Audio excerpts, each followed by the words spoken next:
Hey guys, how's it going? It's Joy. I am back again with another video. Welcome to the channel. This channel is called Live Narc Free. It is all about inspiring and motivating you guys to live your best life, as well as helping you get free and stay free away from the narcissist. My name is Joy, and I help people overcome narcissistic abuse. I have been dealing with narcissists since 2010, and since 2016, I have been helping people overcome narcissistic abuse. All right, so that's just a little bit about me.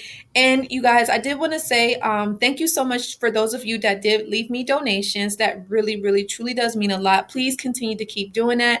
And if you want to learn more about how you can continue to donate, that link is below.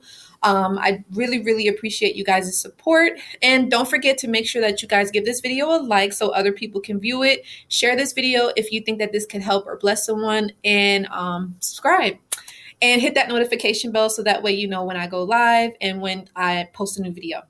All right, so today, you guys, I have a really good topic.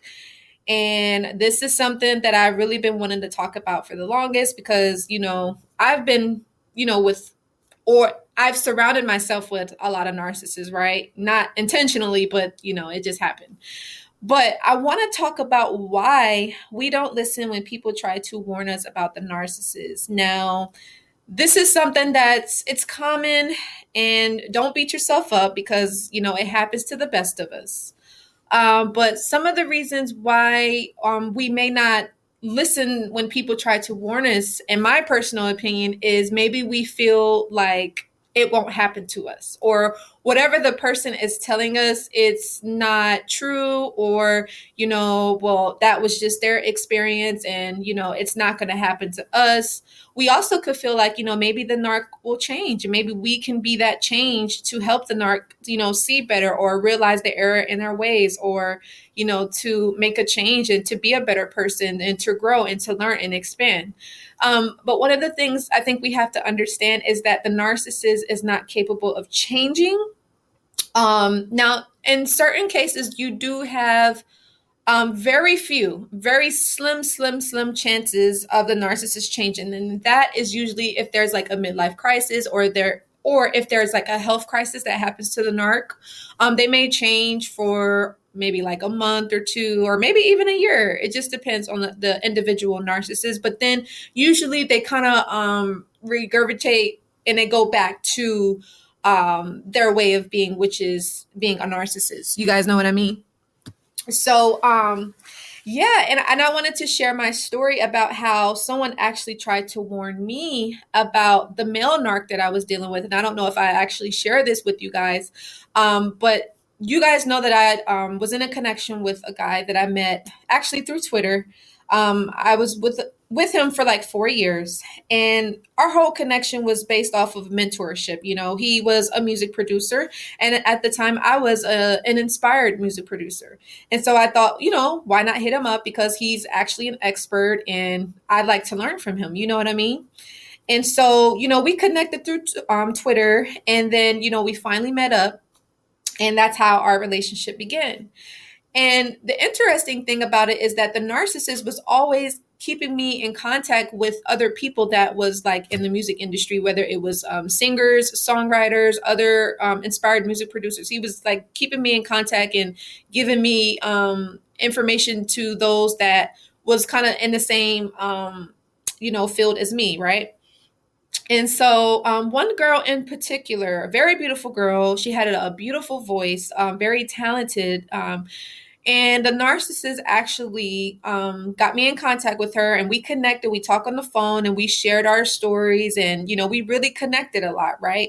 And she was from New York, and she'd always wanted to come to LA. That was her plan. And I guess I didn't know that the narcissist was kind of like talking to her too, like on the low, like kind of courting her. And so apparently the narc, I guess he went on a trip to visit her. I think he was in New York. And then I guess he saw the girl. I'm not going to say her name. But I guess he saw her. Let me just get a drink of water, you guys. 1 second. I guess he saw her. And I don't know what happened.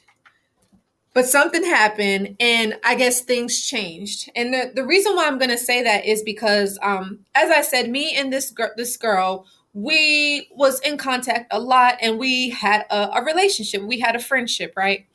And I remember this was in the summertime. I believe this was in 2013. It was either in 2012 or 2013. And I remember I texted her, and I was like, "Hey, how you doing?" And she was like, "Hey, Joy." She was like, "Hey, can I talk to you?" And I was like, "Yeah, sure. What's up?" And I remember I got on the phone with her, and she was like, "Joy," she was like, "I know you're a great person.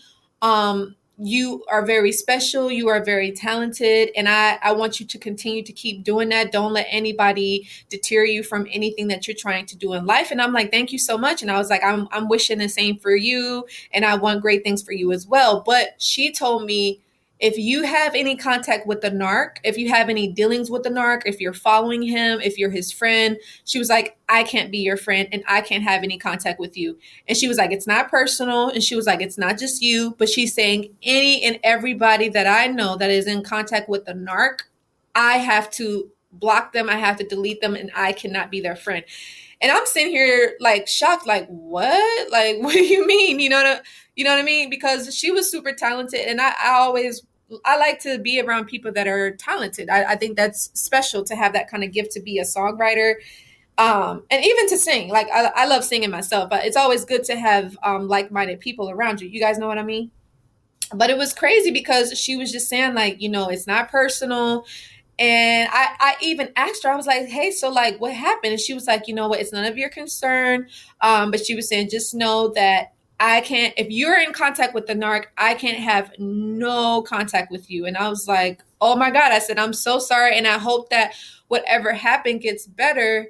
But she just basically let me know what it was, and that was it. I never heard from her ever again. And it's sad because even to this day, I always wondered what happened, and I have no clue, and I remember previously, before I found out about the whole narcissist stuff, I even like Google searched her, and I didn't see her page on Twitter, because I know I was following her on Twitter, but I think she blocked me or deleted me or something like that. So it was just crazy. Like, who knows what the narc did to her? I don't know, like, if he showed up to her house, because I know he was in New York at the time, and they had sexual relations, or she found out something about him, or he did something to her, or what. I have no clue.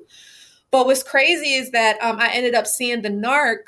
I think we met up like a couple weeks after that, and I think he mentioned her name, or I think I brought her up in some way. And I was like, "Yeah, have you heard from so and so?" And I even mentioned, I was like, "Yeah, she said that she was not going to have any contact with me anymore, and that if I was in contact with you, that she wouldn't be in contact with me, basically like forever."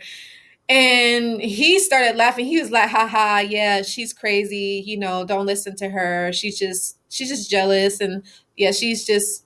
I think he even says she's in love with me or something like that. It's so weird. I'm like, "In love with you?" And narcissists thinks that everybody wants them. So again, I should have took heed. I should have listened to her. And I'm so mad with myself that I didn't, because she could have saved me a lot of heartbreak and a lot of pain, and I could have avoided a lot of the mistakes that I did. But you guys know that everything does happen for a reason. But yeah, I did not listen to her, and she was actually telling the truth. She was basically, she didn't tell me what the narc did, but she was trying to warn me. And she even, so I remember before we hung up, she was like, "Hey, be careful. Be careful with the narc. She was saying like he's shady, and yeah, she just trying to tell me to keep my wits about me, and just be careful with him. And I didn't really know how to feel, because at the moment in time, he had not really done anything to me in that moment. I mean, he probably was like, doing little subtle things, but it was nothing where it caught my eye. You guys know what I mean? But yeah, and now that I'm looking back, and I'm just like, she was so right. And I think a lot of the times, we don't listen to, because we could actually be the new supply. And let's say that there's an ex in the picture, right? And the ex may contact you, or the ex may contact the narc and maybe you're around, and this person could be like maybe hitting you up on Facebook or maybe trying to call you or text you and saying like, hey, be careful, this person is abusive, this person isn't capable of love, or this person doesn't have any empathy, they're going to just use you, and if you're hearing that as a new supply, you're automatically going to think that this person is jealous, this person can't get over the narc, this person is trying to ruin your new relationship, when this person is actually trying to help you. Now, you do have some instances where some people are just bitter, some people are resentful. But in a case with a narcissist, and maybe it's an ex or it's a previous supply, that person is actually trying to save you, save your life, And unfortunately, a lot of us, we do get caught up in a trance. We do get caught up in our own reality and, the love bombing. We get groomed by the narc. They, pretty much secure their supply, and meaning you're not going anywhere. They pretty much have you. You believe that they're the one for you. They're showing you all this attention, all this love, something maybe that you've never even gotten in your life before. And maybe this is the first person that has ever done this, and you just feel like this is the one. And anybody that tries to stop that, maybe you ignore it. Maybe you don't listen because you're just like, oh, well, that was their experience, it's not going to happen to me. I can change the narc. I'm such a great person that they're not going to do that to me. We just feel like we're unique. And maybe the narcissist tells us that we're unique, tells us that we're special, tells us that, they'll never leave us. There's no one else in the world like you. Just gas us up. And they call it the idolization stage, where they start to idolize you. They put you on a pedestal where there's nothing that you can do that is wrong. You guys know what I mean? So again, that may be another reason why we may not listen. And again, we think that we're different, and we think that, again, that the narc won't do this to us, and they won't betray us, they won't lie to us, they won't cheat on us. We're the first person that can change the narcissist, or we start to justify their actions for the things that they do. You guys know what I mean? And so we don't listen. Some of us, we have to learn the hard way. And there's no judgment because, again, I've been there. I've been that person that did not listen when someone tried to warn me about the narcissist. And maybe you went through that, or maybe you're going through that now, or maybe that could be coming up for you. Who knows? We're all on our own journeys. We're all learning. We're all growing, and we're all expanding, right? I like to say life is a school. So there's always lessons that we need to learn as individual souls and spirits. So I hope that this video was helpful, you guys. If you didn't listen to when someone tried to warn you about the narc, don't beat yourself up. It happens. It's normal. Just learn from it. Definitely understand that the person is trying to help you. So definitely, I hope that this was helpful. Make sure that you guys do give this video a like, share, and subscribe. And don't forget, if you guys want to donate to the channel, that link is below to the Live Narc Free Ministries. And if you guys would like to learn more about this or how you can work with me one-on-one, make sure that you email me at livenarcfree9@gmail.com, or you can visit my website. And yeah, I hope you guys have a good rest of your day, and I will talk to you guys later. Bye, guys.